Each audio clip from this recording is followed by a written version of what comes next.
Notre rencontre d'aujourd'hui a pour objectif de lancer le programme Zilla Women. Zilla Women, c'est un programme pour l'autonomisation des jeunes filles et des femmes. Ce programme a une particularité, il associe la formation financière et la formation pratique. Zilla Women est né de la volonté de deux ONG, Benedicta Cantal et Finance Solide, d'apporter leur contribution pour le développement de notre pays et d'apporter notre contribution pour l'autonomisation de la femme. Vous savez, la femme gabonaise représente 52% de la population. Elle doit jouer un rôle significatif dans le développement économique du pays. C'est vrai, les femmes ont tendance à ne pas avoir confiance en elles, à manquer d'audace, mais avec ce programme, on veut les encourager à se former sur le plan financier et à se former à la culture de l'épargne, de l'investissement et à la formation pratique. Aujourd'hui, Zilla Women veut aider les femmes particulièrement dans le secteur cosmétique esthétique.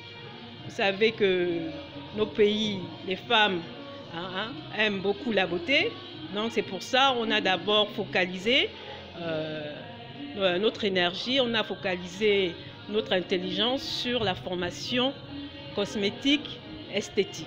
Les femmes, elles sont véritablement motivées et engagées, mais elles ont véritablement besoin d'être accompagnées. Accompagnées sur toutes les questions d'accès au financement. Et sans conteste, l'inclusion financière et économique des femmes passe notamment par la nécessité d'aborder un certain nombre de notions, de thématiques, notamment autour de l'éducation financière.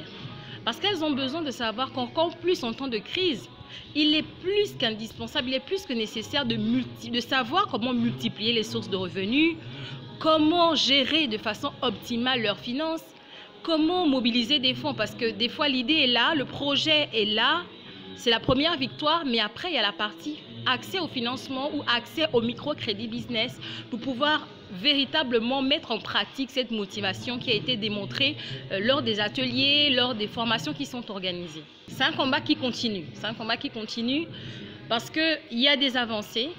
De plus en plus, les femmes se lancent, de plus en plus, les femmes se mettent à leur propre compte et il y a véritablement des avancées. Mais il y a encore un chemin à faire. C'est pour ça que nous organisons ce type d'activité pour favoriser justement l'autonomisation économique des femmes. Parce que, encore une fois de plus, le nerf de la guerre pour l'autonomie, notamment l'autonomie financière, c'est la gestion durable des finances obtenues ou à obtenir.